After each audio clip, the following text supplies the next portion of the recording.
All right, guys, happy Monday, and I'm sorry, but it is here. It is the season finale of the Kamala Chronicles. You're probably so worried about that because usually season finales are really bad, but it's okay because season 2, if I'm being honest, probably starts on Thursday. Tomorrow is the election, so we really had to put everything we had into researching Kamala over the weekend. And I'm telling you, this woman is a dyed-in-the-wool commie. There's no question about that. The amount of things that we are uncovering about her family members. I can't wait later this week or next week to tell you about this doctor in her family that went to Howard that she kind of never mentions and pretends that she was drawn toward Howard University because of a friend of her mother. This woman lies patently. Look, this series has really been a true American horror story. And to be honest, I don't even know if the horror story is, in fact, American. It might be a Canadian horror story, a British horror story, or a Singaporean horror story, which means that it's probably a CIA horror story. So guys, let's get right into it. Welcome back to Candace.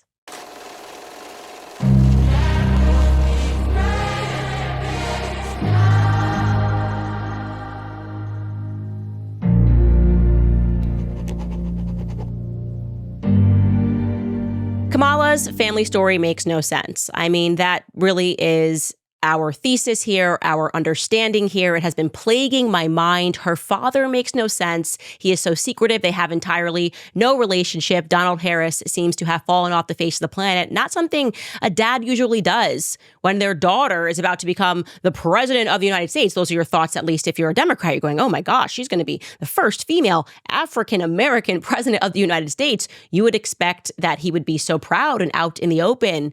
But as I said, he remains secretive.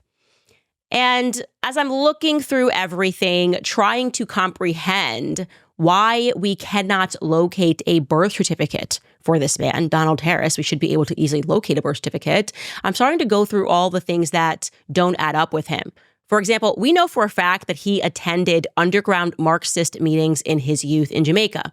Apparently, as I've learned from the family member, the Harris family member that has been open with me, he basically says, look, there were these nighttime meetings that took place in the basement at the University of West Indies, and Donald would frequently attend them with other Harris family members.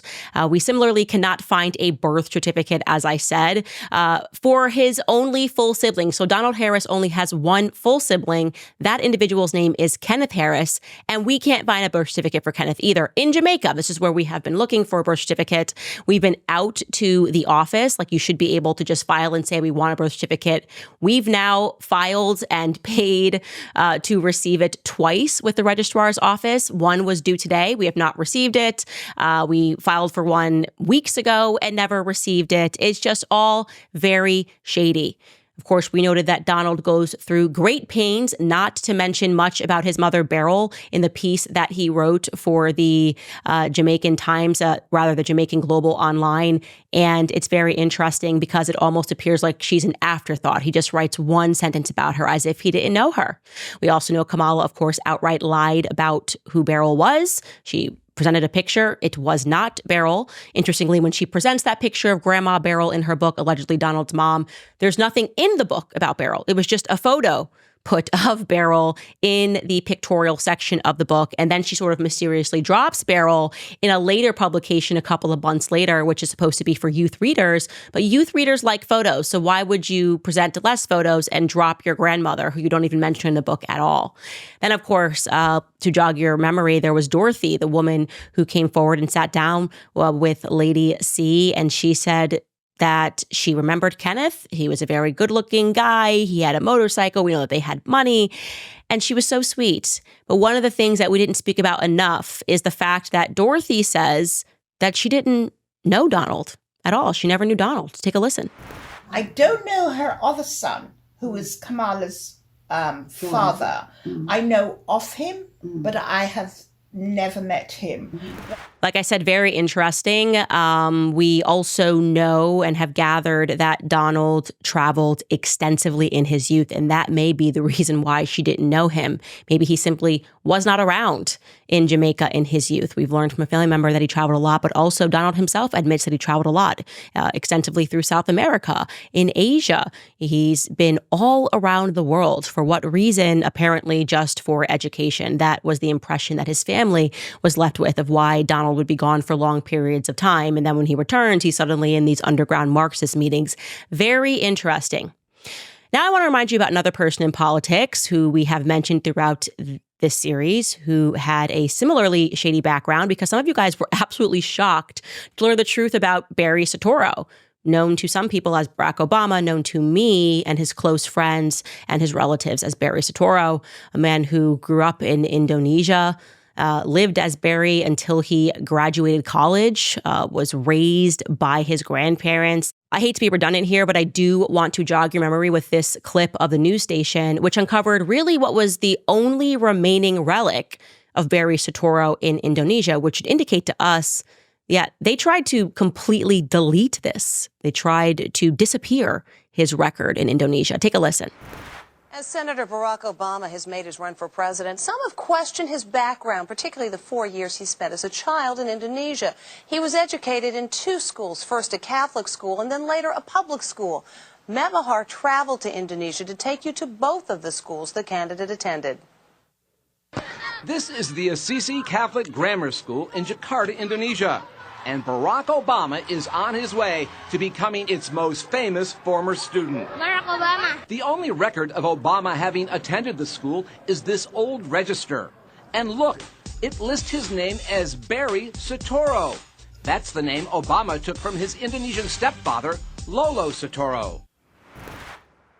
Yeah, typically when you have to register in school, you have to show documents of what your name is. So he legally changed his name to Barry Soetoro, enrolled in the school. And then, like I said, they tried to delete every record of this. But fortunately, Inside Edition was able to locate just one. Of course, then we had on Judge Joe Brown, who informed us that Barry's stepfather, who is also difficult to locate if you're looking for records of him, if you just do a basic Google search, there's not much said about him. Well, apparently Lolo was intimately involved with the CIA. Again, that is per Judge Joe Brown. Take a listen to what he said to us. You get Lolo Soetoro running the death squads for the Indonesian government, so that meant you had money. Indonesia might have had access to the world's largest oil reserves as they were perceived at the time. So Standard Oil used his muscle and his position to take over the oil industry in Indonesia, which they couldn't do under American law. So George Herbert Walker Bush, under the auspices of Uncle Herbie, George Herbert Walker, sets up Zapata Oil. They have a family holding company, Zapata Offshore Oil, which was chartered in Kuwait, by the way. Keep that in mind. And what winds up happening is George Herbert Walker, dealt with Lolo Soetoro quite frequently on oil deals. And remember, George Herbert Walker becomes chief of the CIA under the Ford administration, and he deals with their number one contract guy over in Asia, which when the NAM was going on, Lolo ran intelligence for the CIA under contract in China, North Korea, North Vietnam, Cambodia, Laos, and Indonesia. Then we learned that Barry goes to Hawaii, which we know was a military outfit. Some of you guys were very shocked to learn that the birther crisis, where was he born, was not a figment of racist imaginations, but rather the result of Barack Obama's first book, which was being promoted by his publisher with a bio that clearly stated that he was born in Kenya. By the way, did you guys know how that predicament ended?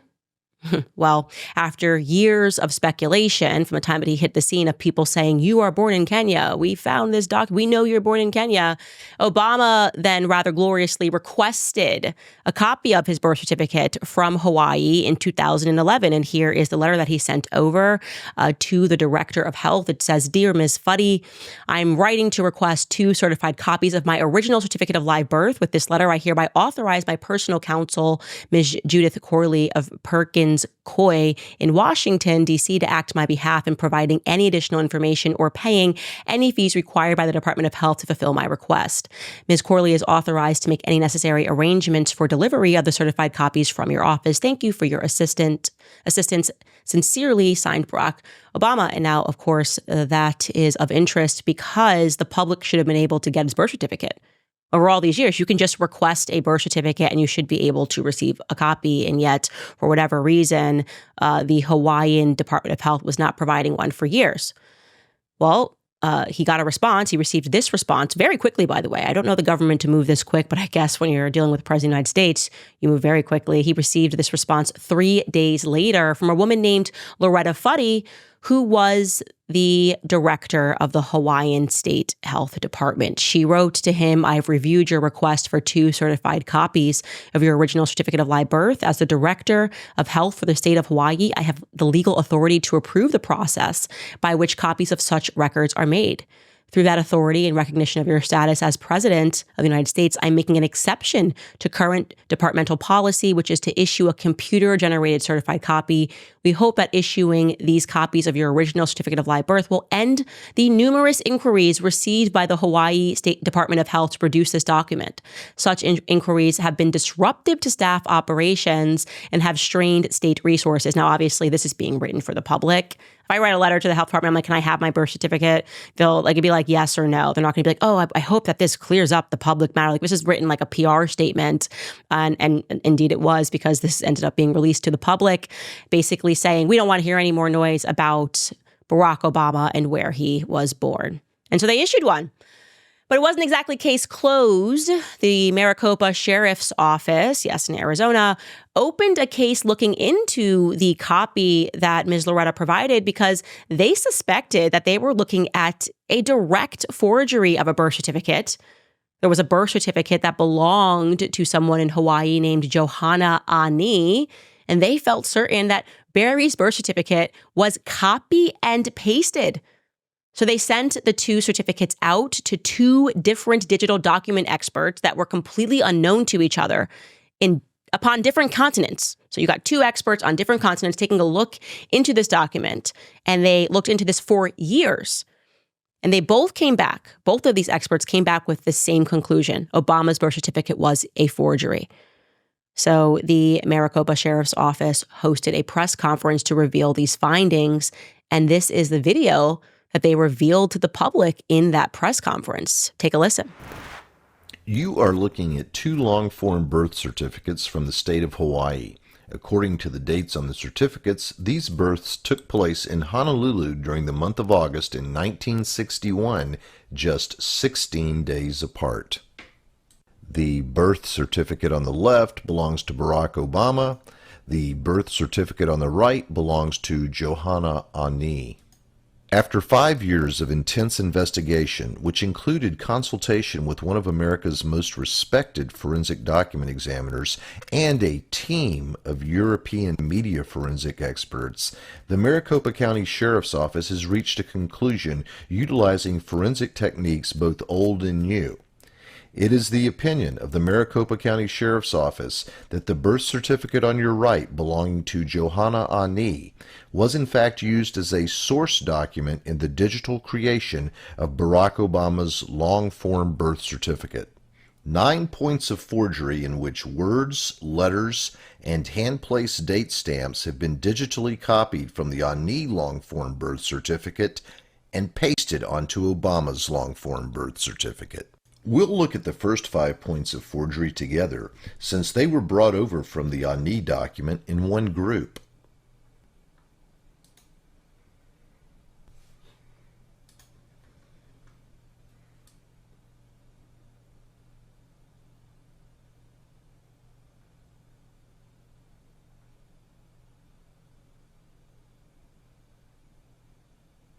Ask yourself, what are the odds that 2 stamps in 2 separate boxes, stamped by hand 16 days apart, would have the exact same angle in box 20 and the exact same angle in box 22?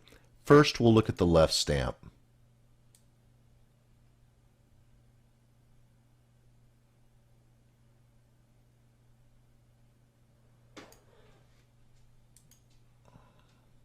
Now the right stamp.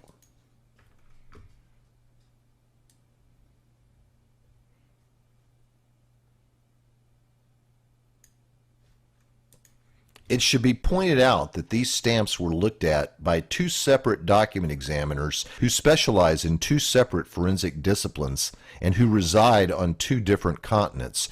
Both agreed that these angles are identical on both the Obama document and the Ani document. Now we are going to focus on boxes 6D and 6E within the Obama PDF. It would seem that both X's were taken directly from box 6D in the Ani long-form birth certificate.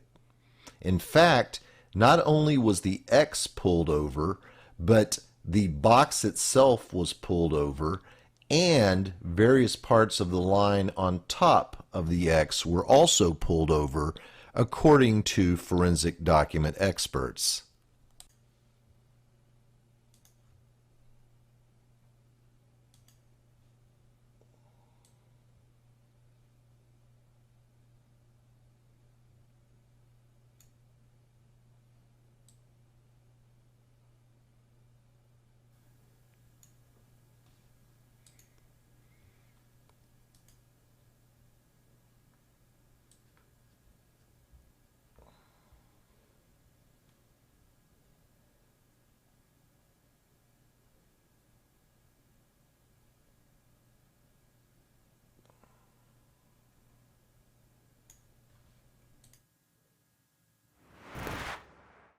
Well, you can imagine that that's a bit scandalous. And it's interesting, the mainstream media did not want to cover that. Again, this was coming from the sheriff's office, and they had sent this out to experts to take a look at this. And I also want to remind you that at this time, people were using typewriters. So it's not like when you're just typing the way that we do on a computer. These are typewriters. So for things to line up in that way, yeah, it's a bit suspicious. And you can only imagine that the one person who would be able to come out and respond to this properly to say, hey, no, this was not something that was done or recreated or something that was copy and pasted would be Loretta. She's the one that certified it. Loretta from the Hawaiian Health Department. But unfortunately, Loretta died. She wasn't able to do that because she died in a rather mysterious plane crash in December of 2013, just pretty much a year and a half after she had issued that birth certificate. She was on a plane in Hawaii with 8 passengers, but all of the other passengers miraculously survived the crash. After an investigation, it was determined that her seat had accidentally been given an infant life vest. And on that plane, those 8 seats, only 2 of the passengers had been accidentally given an infant life vest. And of the 2 passengers, her luck was even worse than that, because it turns out that hers was the only vest that had a malfunctioning inflation. So those CO2 inflation canisters that are inside, hers had one that was punctured and it was empty. So it was just bad luck. The good thing, though, is that she didn't drown. Apparently, this was a plane crash that I guess you could say was relatively minor. There was no explosion. She was just floating in the ocean as everyone else was, waiting to be rescued. But then she died of an irregular heartbeat, which was triggered by the excitement of the event. Officially, her death was attributed to an irregular heartbeat as she was waiting to be rescued. And her family members spoke out and said she never had anxiety issues, never. She was always very calm. So this seemed unusual to them. These things happen. These things do happen. Anyways, I'm therefore always a bit apprehensive when I can't locate somebody's birth certificate, a politician, and when weird accidents surround it, and family members are also seem to be strange and involved with the CIA, or we can't find their birth certificates. And I'm reminding myself of Barry's extraordinary ascension to the White House. In reminding myself of that, I was brought back to Donald and Kamala Harris and how Judge Joe Brown told us that she did nothing and was just kind of allowed to become a district attorney.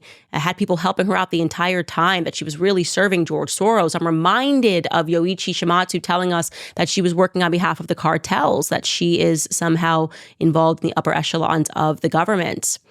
And I suddenly went to myself, maybe I'm just limiting my scope here when I'm looking at Donald Harris. Why am I only looking within Jamaica? Why don't we try to broaden our search to see if we can locate this guy elsewhere, since we know that he traveled so much?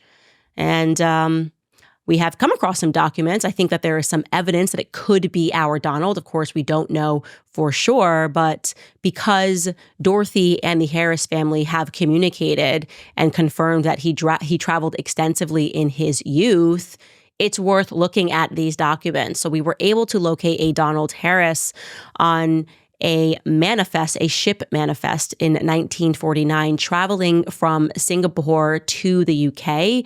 It lists him as a British citizen, and which would be, by the way, accurate. You have to remind yourself that at this time, Jamaica, there was the British West Indies. So if you were Jamaican, you would have been, in fact, a British citizen. We have seen this in other Donald Harris documents. And you see he's 11 years old at this time. If this is our Donald Harris, again, we don't have a confirmation. But again, we do have this 11-year-old traveling in first class all by himself, which is quite strange. There is not another Harris on this manifest, at least traveling in first class. There isn't one. And I just found this to be of interest. Like, he has listed that he traveled all throughout Asia publicly. He has owned that he's been in Japan, he's been all around the world. He's been to Singapore. So I just found this to be interesting. This Singapore manifest, again, in 1949, a Donald Harris listed traveling to what we know today as the UK. Then we found another Donald Harris on a manifest in Hawaii. Hawaii, of course, is interesting only because it became this military base and there was a lot of weird activity happening on that island. This is in 1954. Again, reminding you this could be another Donald Harris, but we flagged it because this Donald Harris is traveling with a Kenneth Harris. And so that, of course, is of interest to us because we know that his brother's name is Kenneth, and he seems to be seemingly as mysterious as his brother Donald. Could there be another Donald and a Kenneth Harris? Is maybe Antoinette Harris their mother? Are they traveling because maybe their father lives at the Air Force Base? Yeah, that is a possibility. Again, we are just trying to explore every angle here. And this is something that we came across that we thought was of interest. And then we find who we are certain is our Donald Harris. I know that he spent time in Puerto Rico. I know that he spent a lot of time in Brazil. We found our Donald Harris in Puerto Rico in 1959, just 5 years after that Hawaii manifest. And so this would be likely, this is his handwriting because you have to fill out the things yourself, and then somebody grants you a stamp and he lists his birth date accurately. We have his birth date recorded as 8/23/1938. It says his birthplace is Kingston, Jamaica. That's the first time I've seen that. I was informed from his family member that he was actually born in St. Elizabeth Parish. And I don't believe that is in Kingston. So that is of interest there. You can see, again, listing the nationality as British. That is accurate. So that's not something some people are like, oh, why does he say that he's British? Because if you were born in Jamaica, you were indeed British at the time that he would have been born in 1938. But this is definitively our Donald Harris. So we are beginning to just broaden our search into him. Anyways, I wanted to present that to the public because we have been getting so much feedback from you guys and it has been very helpful. It has been helping us to dilute what is and is not this Harris family. But when we start to hear these words, when we start to hear, Standard Oil, as Judge Joe Brown brought up, and as we in our research determined that she had cousins that were working for Standard Oil in a big capacity that were involved in Cuba. We've also come across, as I mentioned earlier at the top of the show, some more documents pertaining to somebody who was a cousin to this family and was involved in Montreal, went to Howard University. We'll speak about that later this week. Everything could be a clue or could not be a clue, but what I can tell you is that everything about her life makes no sense. I very much believe, after learning that her mother was involved in the MK program, that she would have been a recipient of the MK programming. We know that her mother was strict. We also have learned that her mother worked in that hospital in Montreal that had patients who were being MK that ranged from children to women. I don't see how an adult goes to work and is playing psychological games with children and women all day and then comes home and is able to just compartmentalize that and not do it to their own children.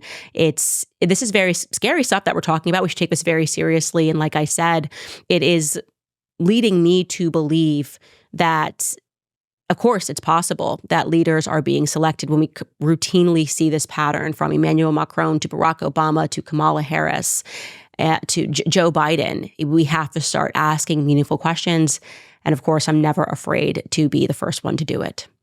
All right, guys, I want to take a brief second to remind you about Hallow and their prayer challenge for this election. Hallow is the #1 Christian prayer and meditation app in the world, offering thousands of guided prayers to help you get closer to God. Now they have a new prayer series called One Nation Under God. Every day you'll reflect on what it means to be a Christian and a citizen of the United States. Then you'll be guided in praying for peace, our country, our leaders, and our neighbors. Actor Neil McDonnell will be your main guide throughout the week. He'll be joined by different guests, including Monse Alvarado and Katie McGrady, who both work at the intersection of news and faith. It is so important to remember that we are all God's children during this time, and that's what Hallow wants to help us do with this challenge. Whatever happens in this election, however crazy things get, we can all keep our peace and grow closer to God with the help of Hallow. So download Hallow for free for 3 months at hallow.com/Candace. The great part about that 3-month free trial is it will include Hallow's upcoming Advent prayer challenge, which will make the lead up to Christmas absolutely incredible. That's hallow.com/Candace for 3 months free. All right, guys, now let's get into some stories. By the way, I do want to update because we were looking into the Oscar Harris in Canada, and it turns out that that is not our Oscar Harris. We had somebody email us who was able to locate the obituary in Canada. So we were looking at that family. They could be related to our family, but it certainly is not our Oscar Harris without question. Also, somebody had some great eyes, and they caught this mistake that I made last week. When we had showed that Canadian manifest, the census rather, we were saying that this was the daughter and the son and they got married. Well, actually, let's take a look at that manifest again. Somebody made me realize that this is actually just poor handwriting. If you look where Dorothy is, we thought that Dorothy and Abraham got married. Well, they did get married and were buried together, but this was not an incestuous relationship because you can see it says "daughter-in-law" next to Dorothy. It's just really bad handwriting. So if you look at it quickly, it looks like daughter. But if you look at it closely, it actually says "daughter-in-law." So unfortunately, well, not unfortunately, this was a dead end. And that's not a problem. I mean, obviously the mom and the dad here are incestuous. They're first cousins, but not hyper unusual at that time. But they, at least, were not brother and sister, which would have been hyper unusual. I wanted to correct that because we're in the business of wanting to get to truths, but sometimes we make mistakes, and this was a mistake that we made. Speaking of mistakes made, Cardi B. She's our lead story today because she is the gift that keeps on giving. So obviously we know that they are very concerned about the black vote. It seems like in the last week, every black person has gotten the call that they have to make a statement about how people should be voting. And they always roll out Cardi B. Remember, rather notoriously, Joe Biden, when he was running, he was using COVID as an excuse to not give any interviews at all. Obviously, it was because he was in mental decline, even when he was running.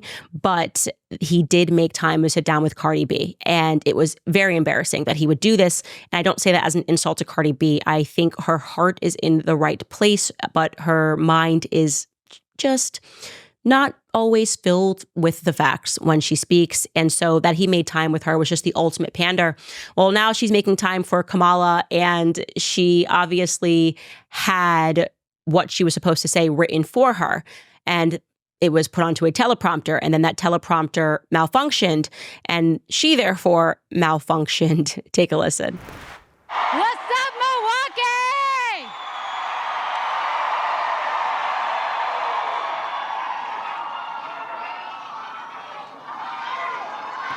How you guys doing? I'm nervous. I'm excited. What's up, y'all? Teleprompter. 1 second, guys. 1 second. This is so embarrassing. They just hand her a phone. Thank you. So All right. embarrassing. Just like Kamala Harris, I too have been the underdog. I've been underestimated. My success belittled and discredited. Let me tell you something. Let me tell y'all something. Women have to work 10 times harder, perform 10 times better, and still people question us how we got to the top. They be like, how she got there? Hold on, let me warm up. Yeah. And I'm gonna be real with y'all. I wasn't gonna vote this year. I wasn't. But Kamala Harris joining the race, she changed my mind completely. I did not have faith on any candidates. until she joined the race and said the things that I wanted to hear, that I want to see next in this country. All right?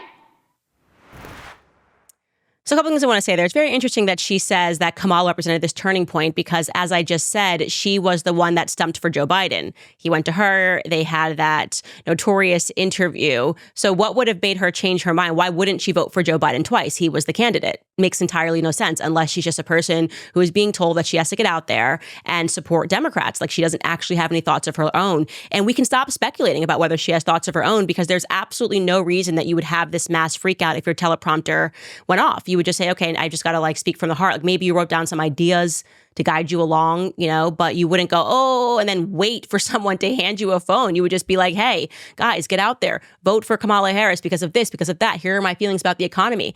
This is so embarrassing. And this is an indication, again, like I said, that none of these people are doing this because it's their own free will. And I truly believe that this is just something that they are all being told that they have to do by people that are managing them. And she is no different here. Honestly, next time, please just, wedding crashers, speak from the heart. Just speak from the heart, Cardi B. And that's all I'm going to say about the topic of her, because every time people get upset with me when I say, I respect that she hustled her way through life and made it to the top, but I don't respect the fact that she hasn't switched up. Like, she should be making an effort. If you are going to elect yourself a person that's going to get on stage and tell people how to vote, then you have to make some sort of an effort to properly educate yourself about the issues. Otherwise, what you are doing is just being a clown. You really are. You're just performing for people and expecting that because you have tons of followers and supporters are going to do exactly what you do, like a game of Simon Says, and not like our entire country is on the line and that we're fighting a dyed-in-the-wool communist, which Kamala is. I should add here also that J-Lo has come out in support of Kamala Harris, and she is crying for some reason. She was actually brought to tears. So let's just show you a clip of J-Lo crying. She just really needs Kamala to win because, women, here she is. I promised myself I wouldn't get emotional. But you know what? We should be emotional. We should be upset. We should be scared and outraged. We should. Our pain matters. We matter. You matter. Your voice and your vote matters. And look, don't be afraid to make people around you uncomfortable. Invite people around you to be the change, to go out there and vote. Nobody likes having tough conversations or talking about politics, but trust me, I've been in some of these rooms. I see the way power works in this country. They love it when you do nothing, okay? A non-vote is an agreement. It just makes it easier for them to do whatever they want, whatever serves them. And this election is about your life. It's about you and me and my kids and your kids. Don't make it easy. Make them pay attention to you. That's your power. That's your power. Your vote is your power. And this is interesting, of course, because J-Lo rather notoriously dated Diddy, and she just doesn't have that same energy. It's just amazing. LeBron didn't have the same energy for women. He had it for like Breonna Taylor, but didn't care about Cassie getting beat down by Diddy, and he's been mum on that. Same thing for J-Lo. She's not speaking out. That's because, if you believe Kanye, and I do, it's because J-Lo allegedly was the person that was holding the gun for Diddy when he shot up in the club. Back when they were dating, there was this notorious shootout that happened in a club and led to their eventual breakup. And both of them were kept out of trouble. And Kanye says it's because they did a deal with the feds. And part of that deal was that Diddy had to control a lot of the rappers that were in the orbit. Okay, what was the deal for J-Lo? J-Lo got in trouble too that night. What was the deal for J-Lo? Was the deal that J-Lo too, when she gets the call, has to do these fake tears? Because if you're going to say that you care about women and do all of this, I'm just saying you have the opportunity to speak out on Diddy, who you attended a lot of parties with. You were his girlfriend. You were his, the candy on his arm. You loved this man. Everyone thought you were going to get married, and suddenly you're just completely mum. I cannot take these people seriously. It is tremendously hypocritical. Nothing about J-Lo's career has made any sense either. What was the deal? I'm not saying that she's not a good entertainer, but I am saying that she ain't the greatest singer, and she's got a lot of money, the hard work or deals with the feds like Ye said. I don't know. I'm just pointing to that. All right, guys, I want to remind you about GoldCo because gold has been used as a store of value for thousands of years. It's known as a safe haven asset in times of uncertainty and has been breaking record after record this year. Many economists are predicting its price could skyrocket even higher. Right now, thousands of Americans are looking to precious metals like gold and silver to diversify their savings. Even central banks around the world are stocking up on gold. Is it time that you learn more about what precious metals can do for you? I think it is. Right now, the top-rated precious metals company, GoldCo, is offering a free gold and silver kit to arm you with the facts about how gold could potentially help safeguard your retirement. So visit CandaceLikesGold.com to get your copy of the 2025 gold and silver kit free of charge. Plus, you could receive up to a 10% instant match on bonus silver for qualified accounts. That's CandaceLikesGold.com, or you can call 855-222-GOLD today. All right, guys, the internet is very upset. I have not seen them this upset since Harambe got shot. And it really wasn't Harambe's fault that he got shot. Like, people just are not responsible at zoos. It's already sad that he's at a zoo, he gets shot. The world just falls apart over Harambe. And we are now dealing with a circumstance that is very similar regarding Peanut the squirrel. Okay, so there's this guy. Oh, look at Peanut here. Here he is in a cowboy hat. So sweet, so cute. I'm actually not a squirrel stan. I'm going to own that right now. So I don't want to be fake. I don't love them. They were a little crazy. On my college campuses, I was convinced that they were being poisoned somewhere nearby, would chase us on college campuses. But whatever, Peanut is not that kind. He's not a college campus squirrel. Peanut actually was adopted, you could say, not legally, but he was taken in from this guy named Mark Longo, who rescued him because I don't think his mother got hit by a car or his dad got hit by a car, and he finds this little baby squirrel and he decides to raise it in his home in upstate New York. And what ended up happening was the New York State wildlife officials seized Peanut the squirrel. And I'm just going to show you some clips of Peanut the squirrel so you can see how cute this squirrel was and how adorable their relationship was. Here he is. He's home. Peanut instantly jumps into his hand. People say a man's best friend is a dog, but obviously Mark has proved otherwise because his best friend is a squirrel. And the squirrel clearly loves him. You know, people love their pets, no matter what kind of a pet it is. Well, somehow the story people are saying is that neighbors got wind of this and they kept reporting Peanut the squirrel. Apparently he has other animals as well. He also has a raccoon. I am randomly into raccoons. They're very funny and very cute and they have little hands. And I think it's been a bad PR job telling people that all raccoons have rabies. But this is what they were alleging about this squirrel, because when the wildlife officials showed up, one of the officials claims that they were bit by the squirrel and that they found out that the squirrel had rabies. Nah, you don't really typically hear squirrel rabies stories. They're saying that, no, absolutely, they lied. And so what they did was they killed Peanut the squirrel. They euthanized him. So we don't know what came first. Like, they euthanized him, social media freaked out, and then they said, no, it was because he bit someone. We determined that he had rabies, or if this is their excuse. But the point is that the internet is upset that Peanut the squirrel is dead, that his life was ended shortly because the New York State Department of the Environmental Conservation decided to seize him. Now, I should tell you an update to the story. I don't know what's separate fact from fiction, but I should just tell you the New York Post is reporting that they were there because the couple were active on OnlyFans and they were creating pornography, and that's why the State Department was there. And then somehow they called, I guess, the environmental people because they recognized that they had these pets. I don't know what's true. There's still more coming out about the story, but I'm not clear on why, if the adults in this house were on OnlyFans, like half of America is, sadly, why that would require them to kill a squirrel. So anyways, wanted to cover the story because everyone is just saying justice for Peanut the squirrel. I don't know what justice for Peanut the squirrel looks like, but I would just like to add my voice that, Peanut the squirrel should absolutely get justice. But I want to be clear that I'm still not entirely a fan of squirrels. I personally think that they're rats with bushy tails, and but that one's cute. I'll admit, Peanut the squirrel was very cute and he didn't deserve to die that way. And the state needs to just mind their business and let people own pets when they have a lot of property and they're out in the middle of nowhere, like in upstate New York, like Mark Longo was. So that is the name of the game.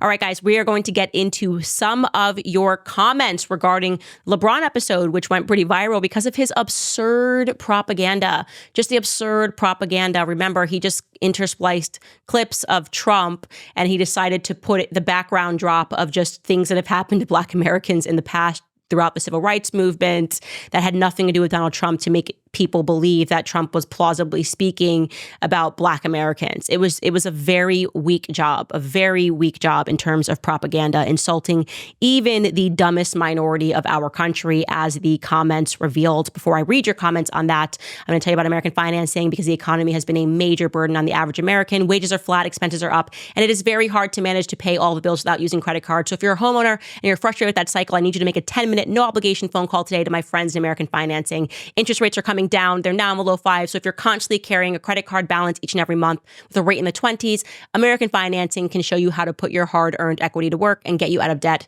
Their salary-based mortgage consultants are saving their customers an average of $800 a month. And if you get started today, you may not even have to make next month's mortgage payment. So call today at 800-795-1210. Again, the number is 800-795-1210, or you can visit AmericanFinancing.net/Owens. Again, that's AmericanFinancing.net/Owens. All right, comments regarding LeBron James. Tony writes, LeBron endorsed Harris because he's going to need a pardon. Well said. That might be true. Who knows? Maybe that's why they're all doing it. J-Lo, everyone's coming out and they're like, please just don't drop the Diddy tapes, because we know, according to the lawsuits that have been coming out, that they are floating the Diddy tapes, and there's a lot of entertainers and politicians that are on them. Awake But Not Woke writes, if LeBron keeps reading that book, he'll find out that Malcolm X said there's no one more dangerous than the American liberal. That is a fact. He did say that. But LeBron James doesn't get past the first page of the book. So he's never going to find that out, that Malcolm X was not a fan of the Democrats that he keeps supporting. Malcolm X notoriously said that they will friend you to control you, and that seems to be the case. Alyssa writes, Trump should sue LeBron James for defamation and slander. It's unbelievable. Actually, that would be a strong case. That video, it's very difficult to sue when you are a celebrity, because there's this impossible standard that was established by New York Times versus Sullivan, a case that should be reversed. It's unbelievable. You essentially are allowed to lie about celebrities and public figures in America because they established this ridiculous standard that you have to prove that someone demonstrated actual malice and didn't just make a mistake, and it's an impossible standard to reach. That would be a good case. Because how could you not say it's actual malice when you are intentionally choosing words of him speaking to other people to make it seem like he's speaking about Black people? And who wouldn't love to see a case of Donald Trump versus LeBron James? I am so here for that. That's a great clue. That's a great idea. Okay, a comment over the young child, or early teenager, 14-year-old kid who committed suicide over AI. And I gave my perspective that we do have to stop as parents saying, oh, well, somebody else should be watching my child. We know what it means to hand your child a cell phone and what they have access to, and parental controls exist for a reason. HZL writes, my mom never allowed me a phone until I was 18. I'm doing the same for my kids, period. I very much agree with you. If I gave my kid a phone, there would be essentially nothing on it, and they would know that I had full access to it all the time, and that I read all of their messages when and if I wanted to. And I'm always going to be in control of whether or not they are able to download certain apps until they're out of my house. That's just how it should work. It is a very dangerous thing to give to your child. Miscellaneous comments that we have. This person writes, today, for the first time in my life, I registered and voted. I am a 68-year-old Hispanic male veteran from the deep blue state of New Mexico. My beautiful wife also voted. We both let our voices be heard. Trump, Vance, 24. Let's hope that is what happens. I am never hopeful, because the Democrats always have tricks up their sleeve. And there's a guy who literally flew over from Ireland. I'm not showing it because I don't want the feds to come down on him, but I did see the clip of this guy who flew over from Ireland and voted in 5 states, because they know that the states don't check for ID, and he's been able to do it. So that doesn't make me feel great about it. He voted for, I think, Trump, but just the fact that he's doing this to demonstrate how rigged our elections are, doesn't make me feel good. Rachel Gibson writes, I'm a white lesbian from a country town in North Carolina, and I love you, Candace. Thank you for always keeping it real and staying true to yourself. Thank you so much for the support. I'm loving what I am doing. And lastly, April writes, the main difference between 2016 and 2024 is that there were no mail-in ballots. Please, everyone who wants America back, vote Trump and Vance. Yes, they fundamentally changed the way that we voted. And for those of us who had a spine and said that since 2020, we know they used COVID as an excuse to essentially radically transform how we vote, and to say, oh, we had to do this because of a virus. It's like, no, you had to do this because you're communists and you want to rig elections. So how about that? How about that? Ladies and gentlemen, we will see what happens. Reminding you that tomorrow our show is going to be off air because I will be in Florida with the PBD team very excited about that. So definitely head over to their channel tomorrow if you want to watch me. I'll be with Dave Smith. There's going to be tons of other people there, and they're going all night. They are literally going from like 7 p.m. until 2 a.m. in the morning with election coverage. That is where you're going to want to be at because the lineup is incredible. Very funny people with all different ideas just across the political spectrum. So hopefully I will see you over on PBD's channel. If you're watching this, you see how close we are to 3 million subscribers on YouTube. Please hit the subscribe button. If you're watching this on Rumble, please hit the subscribe button as we grow our audience. And of course, if you want to support the show, you can head to locals.com. Keep our independence so that we don't have to rely upon the YouTube gods for money, since we got very quickly demonetized for telling the truth, as usual. We will see you guys on Wednesday with post-election coverage.